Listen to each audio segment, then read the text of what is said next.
அஸ்ஸலாமு அலைக்கும் வரஹ்மத்துல்லாஹி வபரகாத்துஹு. அன்புக்குரிய சகோதரர்களே, ஒரு அற்புதமான ஒரு கதையை சொல்லி நான் இந்த காணொளியை துவங்குகிறேன்.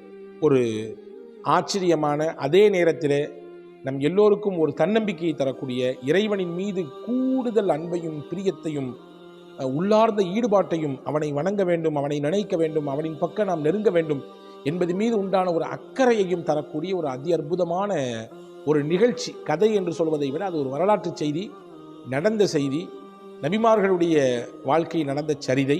அதை உங்களுக்கு சொல்கிறேன். இந்த காணொளியை முழுமையாக நீங்கள் பாருங்கள்.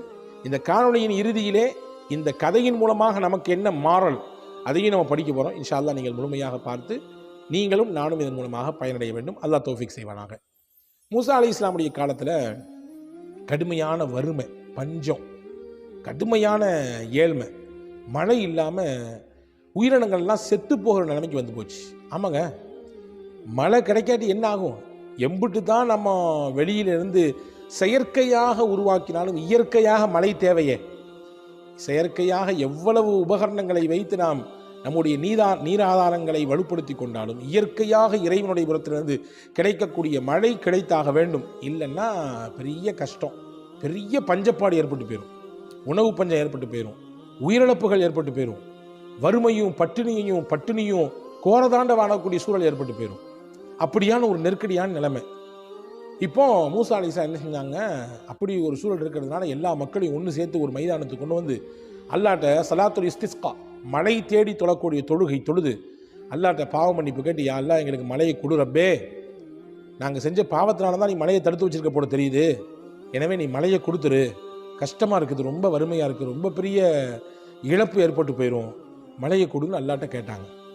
இப்போ அல்லாஹ் மூசா அலைஹிஸ்ஸலாம் சொன்னா, மூசா நீங்கள் கூட்டு வந்திருக்கீங்கல்ல ஒரு கூட்டம், இந்த கூட்டத்தில் ஒருத்தர் இருக்காரு, 40 வருஷம் கடுமையான பாவம், வாழ்க்கை முழுக்க பாவம் தான், 40 வருஷம் பாவம், என்னை பக்கம் வந்தாலும் திரும்பி பார்க்கவே இல்லை, என்னை ஒரு நாள் கூட நினச்சி பார்த்தது இல்லை, ஒரு நாள் 2 நாள் இல்லை, 40 வருஷமாக தொடர்ந்து எனக்கு ஆப்போசிட்டாக நிறைய வேலையை செஞ்சுட்டு இருக்கிறான்.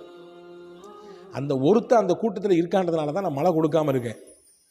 அந்த ஒருத்தர் அந்த கூட்டத்தில் இருக்கான்றதுனால தான் மழை தடைப்பட்டு நிற்குது, மற்றவங்களுக்கெல்லாம் மழை வராமல் நிற்குது, வறுமை பஞ்சம் பீடிச்சிருக்குது. அவர் கலண்டுறாருன்னா பிரச்சனை இல்லை, மழையை கொடுத்துடலாம். மூசா அலைஹிஸ்ஸலாம் எந்திரிச்சு சொன்னாங்கப்பா, யாரோ இந்த கூட்டத்தில் 40 வருஷமாக பாவம் செஞ்சுட்டு இருக்கீங்க, பெரிய பாவம், தயவு செஞ்சு நீங்கள் எந்திரிச்சு வெளியே போயிருங்க, உங்களால் மொத்த கூட்டத்துக்குமே மழை இல்லாமல் கிடைக்குது, வறுமையிலையும் பஞ்சத்திலும் அழிஞ்சு போயிடுவோம், கால்நடைகளும் உயிர்களும் செத்து போயிடும், எனவே நீங்கள் தயவு செஞ்சு எஞ்சி வெளியே போயிருங்க, நீங்கள் போயிட்டீங்கன்னா மழை கிடைச்சிடும். போன மாதிரி யாருமே போன மாதிரி தெரியல. மறுபடியும் செஞ்சாங்க. எந்திரிச்சு மூசா அலைஹிஸ்ஸலாம் பேசுனாங்க, இப்போ யாருமே போன மாதிரி தெரியல, இருக்கிறது கன்ஃபார்ம், ஏன்னா சொன்னது நீங்களும் நான் சாதாரண மனிதர் இல்லை, அல்லாஹ் சொல்லியிருக்கான், எனவே எந்திரிச்சு போயிருங்க தயவு செஞ்சு, உங்களால் மொத்த கூட்டத்துக்கும் மழை தடைப்பட்டு போக வேண்டாம், போயிருங்களேன் அப்படின்னா. யாருமே போகலை. வருத்தப்பட்ட மூசா அலைஹிஸ்ஸலாம் மறுபடியும் எந்திரிச்சாங்க. எந்திரிச்சு சொன்னாங்க, தயவு செஞ்சு நான் மறுபடியும் சொல்கிறேன், உங்களுக்கு நான் ரொம்ப பணிவோடு கேட்டுக்கிறேன், யாருன்றதை நாங்கள் பார்க்க வேண்டாம், நீங்களே எந்திரிச்சு போயிருங்க, யாருக்கும் தெரியாமல் எந்திரிச்சு போயிருங்க, நீங்கள் இருக்கிறதுனால மழை கிடைக்காம இருக்குதுப்பா அப்படின்னு சொன்ன உடனே அந்த குறிப்பிட்ட மனிதர் இருந்தாலும், அந்த பர்டிகுலர் மனிதர், அவருக்கு ரொம்ப வருத்தமாகி போச்சு. அல்லாஹ், என்னால் இவ்வளவு பெரிய பாதிப்பா, என் மக்களுக்கு பாதிப்பா, இவ்வளோ பெரிய பஞ்சமா வறுமையா, அது நான் செஞ்ச பாவமா காரணம் அல்லாஹ் அப்படின்னு மேலே ஆடையை தூக்கி தலைக்கு மேலே போட்டுக்கிட்டாரு. போட்டுவிட்டு அப்படியே கண்ணீர் விட்டு அழுதாரு, இறைவா என்னை மன்னிச்சிரு, 40 வருஷம் உண்மைதான், நிறைய பாவம் செஞ்சுட்டேன், என்னை மன்னிச்சிரு ரப்பே, நீ என்னை பிடிச்சிடாத, தயவு செஞ்சு என்னை மன்னிச்சிரு, நீ கொடுக்க வேண்டிய அருளை கொடுத்துரு, நான் மொத்த பாவத்திலிருந்து நீங்கிட்டேன், இனிமேல் பாவத்தின் பக்கம் நினைத்து கூட பார்க்க மாட்டேன், எம்பிட்டு பாவங்கள் செஞ்சேன், எல்லா பாவத்துக்கும் நான் இன்னைக்கே தௌபா செஞ்சிடறேன், எனவே நீ கொடுக்குற மலையை ரப்பே கொடுத்துடுற அல்லாஹ் அப்படின்னு சொல்லி அல்லாட்ட அழுது உருக்கமாக துவா செய்தார். கொஞ்ச நேரத்தில் மழை பெஞ்சிருச்சுங்க. என்ன ஆச்சரியம், மூசா அலைஹிஸ்ஸலாமுக்கு கடுமையான மழை, எல்லாத்துக்கும் சந்தோஷம், ஊர் முழுக்க எல்லாரும் அவங்கவுங்க வேலையை பார்த்துட்டு போன பின்னாடி மூசா அலைஹிஸ்ஸலாமுக்கு அல்லாட்ட கேட்டாங்க, யா அல்லாஹ், யாரோ ஒருத்தர் இருக்காரு, 40 வருஷம் பாவம் செஞ்சிருக்காரு, அவரால் தான் வந்து மழை கொடுக்காம நான் தடுத்து வச்சிருக்கேன்னு சொன்னீங்க, நான் கூட சொன்னேன் யாராவது தான் எஞ்சி போயிருக்கப்பான்னு, யாருமே போகலை, ஆனால் நீ எப்படி மழையை கொடுத்த? நானும் 1 இல்லை 2 இல்லை 3 தடவை சொல்லி பார்த்தேன், யாருமே போகலை, ஆனால் நீ மழை எப்படி கொடுத்த? அந்த ஆள் இருக்கச்ச அப்படின்னு கேட்டாங்க. அல்லாஹ் சொன்னா, எந்த மனிதரால் நான் மழையை கொடுக்காமல் தடுத்து வைத்திருந்தேனோ அதே மனிதர் தான் மழை வருவதற்கும் காரணமாகி போனார். அப்படின்னா என்னன்னு புரியுதா? அந்த மனிதர் தௌபா செஞ்சிட்டார், இஸ்திக்பார் செஞ்சார். அல்லாஹ் என்னிடத்திலே பாவ மன்னிப்பு கேட்டு விட்டார். நான் அவனுடைய பாவத்தை மன்னிச்சிட்டேன். எப்போ மன்னிச்சிட்டேனோ மழையை கொடுத்துட்டேன். அதனால தானே தடையாக நினைச்சு மழையை கொடுத்துட்டேன். மூசா அலைஹிஸ்ஸலாமுக்கு ஆச்சரியம், அல்லாஹு அக்பர், மழை தடுக்கப்படுவதற்கும் ஒரு மனிதர் காரணம், அதே மனிதர் தான் மழை கொடுக்கப்படுவதற்கும் காரணம். யா அல்லாஹ், அவரை பார்க்கணும்னு ஆசையாக இருக்க, நீ காட்டி கொடுங்க கேட்டாங்க. அவரை பார்க்கணும்னு எனக்கு ஆசையாக இருக்கு, யாரும் எனக்கு காமிச்சு கொடுங்க கேட்டாங்க. அல்லாஹ் ஒரு விஷயம் சொன்னார், ரொம்ப நீங்களும் நானும் யோசித்து பார்க்க வேண்டிய விஷயம்.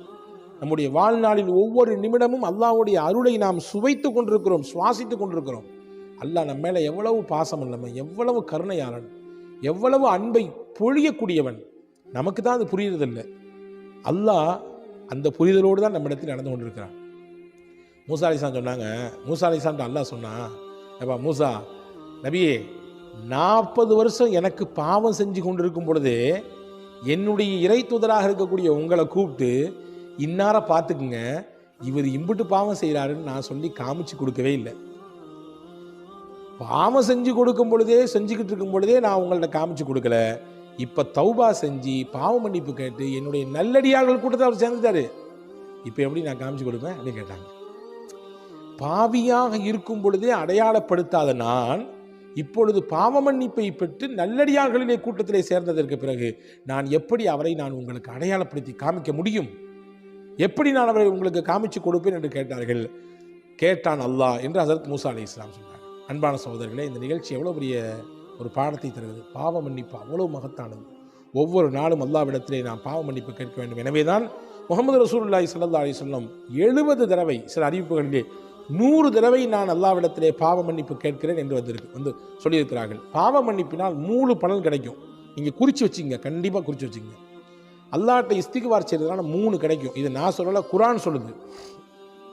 நீங்கள் பாவ மன்னிப்பு கேட்டால் யுர்சிலி சமா அலைக்கும் மிதுராரா, அல்லாஹ் உங்களுக்கு வறுமையை போக்குவதற்கு மழை கொடுப்பான், உங்களுடைய பஞ்சத்தை அழிப்பதற்கு வானிலிருந்து மழையை கொடுப்பான். இது பாவ மன்னிப்பினால் கிடைக்கக்கூடியது.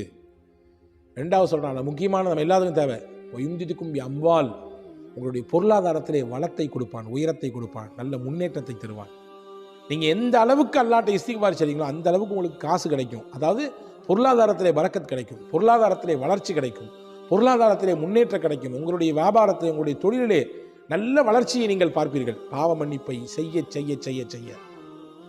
3வது அல்லாஹ் முக்கியமாக சொன்னால், பனீன், பிள்ளை இல்லாமல் ஏங்கி கொண்டிருக்கக்கூடிய தம்பதிகள் அதிகப்படியாக அல்லாஹ்விடத்தில் இஸ்திக்பார் செய்யணும். அப்படின்னா என்ன பொருள்?